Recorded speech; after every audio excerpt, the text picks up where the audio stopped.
Entrevista no Ar e hoje a gente tem a honra de receber a doutora Elisa para falar sobre um assunto muito importante que é sobre depressão resistente. Doutora, em primeiro lugar, seja muito bem-vinda. Eu queria começar te perguntando, então, quais são os principais tratamentos, para depressão resistente?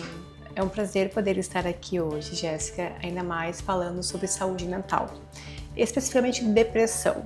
Depressão é falar sobre pessoas, falar sobre sofrimentos e falar sobre a esperança. E é um grande desafio para nós poder levar o conhecimento adiante e um privilégio também compartilhar que existem tratamentos que podem fazer a diferença para os pacientes no nosso dia a dia hoje.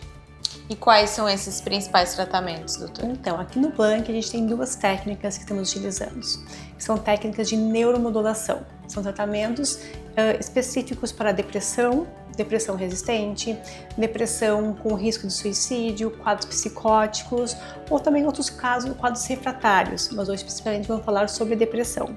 O que acontece com uma depressão resistente? A depressão resistente é aquele paciente que não responde aos tratamentos convencionais. Já tentou fazer uso de medicação por diverso tempo, dosagem correta, mudança do estilo de vida, psicoterapia e percebeu que isso não está respondendo, ainda mantém sintomas ou principalmente não consegue voltar à sua funcionalidade. Porque não adianta eu só remitir o sintoma e manter disfuncional.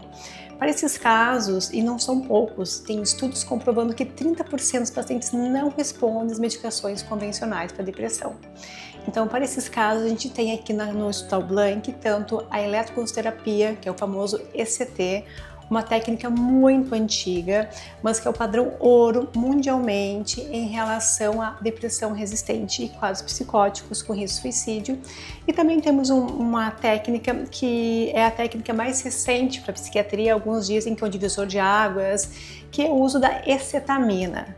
Nada mais é do que uma medicação anestésica, também muito antiga, que foi descoberta nos últimos anos que microdosagens elas respondem de forma positiva e rápida num funcionamento cerebral que as medicações normais não vão atingir.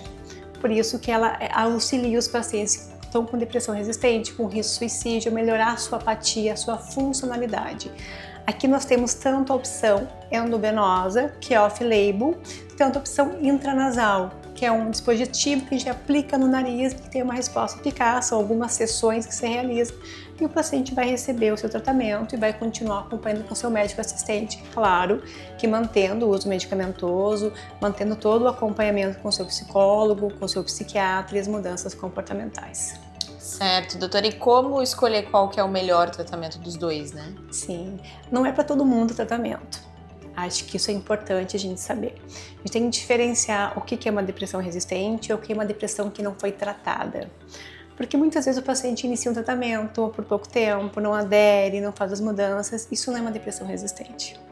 Então nós temos que o primeiro passo a fazer é uma avaliação realmente psiquiátrica, criteriosa, avaliando realmente se tem os critérios básicos para poder iniciar esse tratamento. Maravilha, doutora. E depois de definido qual é o tratamento, no caso da ECT, por exemplo, quais são os cuidados pré e pós-tratamento? Como que funciona, né? Sim, a ECT hoje é uma técnica moderna, aprimorada, onde ela é feita em hospital, com equipe de anestesista, com um suporte adequado, com uma equipe treinada. Então, a avaliação prévia do paciente qual é?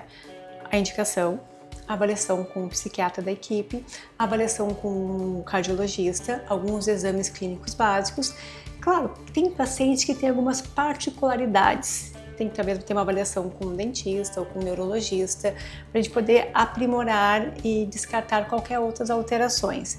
Mas o primeiro passo é eles ter a indicação, ser avaliado e fazer o preparo. O preparo é muito básico. O paciente pensa, você tem que ficar internado 30 dias para fazer o protocolo? Não. É como se o paciente fosse fazer uma endoscopia. Ele vai chegar no hospital, vai fazer todo o processo de triagem, vai fazer anestesia geral, vai fazer a sessão da aplicação, que é uma sessão curta, que nada mais é do que a aplicação de um estímulo elétrico controlado e induzido, que vai gerar uma pequena crise convulsiva, e essa crise convulsiva vai fazer com que eu tenha uma remodulação cerebral e me auxiliar nos depressivos. Então, após isso, ele vai ter a sua recuperação e vai sair caminhando para casa e vai voltar na sua próxima sessão. E quantas sessões, mais ou menos, doutora? Varia também de acordo com o caso? Sim, varia muito por protocolos. Temos protocolo para depressão, depressão psicótica, temos protocolo para bipolaridade, para quadros de esquizofrenia. Então depende muito da resposta do paciente. E para o outro tratamento ali medicamentoso, como que funciona também esse preparo? Sim, o primeiro passo é ter a indicação da resistência ao tratamento. Ele vai passar por indicação do seu médico assistente, que vai nos encaminhar para a nossa equipe. Vamos fazer uma avaliação clínica, pontual dos exames laboratoriais, indicações descartando qualquer situação de base que está contribuindo para essa depressão. E ele vai vir fazer as sessões. São menos sessões, é um tempo de recuperação mais rápido em si do que a própria CT, então não existe uma receita pronta do que vai ser melhor para cada um. Cada paciente a gente tem que dar de uma forma personalizada e entender os seus sintomas principais nesse primeiro momento, poder auxiliá-lo e fazer com que ele possa retomar sua vida funcional e o prazer pela vida. É importante a gente sempre ressaltar que a depressão ela é tratável. Então, tem que ter muita coragem para alguém assumir que tem depressão e buscar ajuda. Muitas vezes as pessoas acham que é uma questão de falta de vontade, ou é uma outra situação maior, ou confunde muito uma tristeza em si, uma coisa transitória, mas não. É uma doença que ela tem uma reação inflamatória que vai ter uma resposta progressiva e deletéria se não for feita uma intervenção precoce. E era isso que eu ia falar também, né, doutora? É importante a gente divulgar, porque muita gente não conhece, né, e não sabe que tem um tratamento ainda mais completo, digamos assim, né, nesses casos. Sim, o que a gente pode pensar, existe muito preconceito, existe muito estigma em poder assumir uma doença mental e ainda mais buscar tratamentos que não são um padrão. Então, a gente sempre tenta trabalhar essa questão da esperança e dessa questão funcional, a gente possa buscar ferramentas que possam te auxiliar a buscar uma resposta em si, porque todos temos o direito de poder sentir o prazer, retomar o desejo pela vida, acreditar que a vida faz muito sentido e ela realmente faz, mas é para isso preciso realmente ter um suporte familiar, eu conseguir nomear meus sentimentos, entender o que está acontecendo comigo, para depois eu poder dar o primeiro passo, que é buscar ajuda profissional, tanto um terapeuta quanto um psiquiatra, que vai fazer essa abordagem toda medicamentosa, comportamental, até mudança do próprio estilo de vida, que é fundamental, para a gente poder realmente retomar o sentido da vida. Com certeza, doutora. E para finalizar, eu queria te perguntar como que é realizar esses procedimentos aqui no Blank? Então, o Blank foi uma transição nossa, da nossa equipe de outra instituição para cá. A gente foi muito bem acolhido e nós podemos perceber o quanto a gente consegue trazer uma experiência positiva ao paciente. Porque a gente vive num dia a dia de um paciente que está em pleno sofrimento e foi negligenciado muitas vezes por várias situações da vida. E aqui a gente percebe que existe um acolhimento e o paciente não é visto como um doente mental. Ele é visto como uma pessoa que está em sofrimento em busca de auxílio. A gente consegue perceber essa diferença e isso traz muito uma resposta. A gente sente-se muito bem. Até chegar ao OCT, quando você indica um paciente vai fazer eletroconvulsoterapia, o famoso eletrochoque, as pessoas se assustam. Como assim? Eu vou ganhar uma descarga elétrica?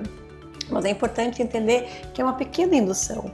No momento que você traz um ambiente que é acolhedor e que vai te auxiliar a desmistificar isso, o paciente não quer nem parar. Mas claro, existem protocolos, início, meio e fim. E a gente gosta de fazer uma analogia também para o paciente que quer buscar o tratamento, que é como se você falar em eletricidade, na cardiologia, você é visto como um salvador, porque você está com uma alteração cardiológica, vai pegar um cardioversor, vai ter uma descarga elétrica extremamente alta e vai voltar a funcionar o teu coração, você vai salvar aquela vida. Então a gente traz um questionamento importante, por que a gente não pode desmistificar a questão da eletricidade para o cérebro? Se o cérebro tem uma resposta positiva, tem evidências científicas robustas, protocolos internacionais comprovando a sua eficácia, por que as pessoas acham que a morte por suicídio é muito menos importante que a morte por uma doença cardiológica? Então, o ICT, a gente relata que ele salva vidas, ele faz mudanças, como também faz a escetamina, porque a gente tem essa resistente não poder entender a necessidade da busca de auxílio e saber que esses protocolos podem auxiliar juntamente com essa situação acolhedora e de experiência, saber que o paciente psiquiátrico pode ser tratado de uma forma com carinho, com ciência, com ética, com empatia. Com certeza, doutora. Muito obrigada pelos seus esclarecimentos. Se você gostou, deixa seu like e também o seu comentário aqui embaixo do vídeo. Até a próxima!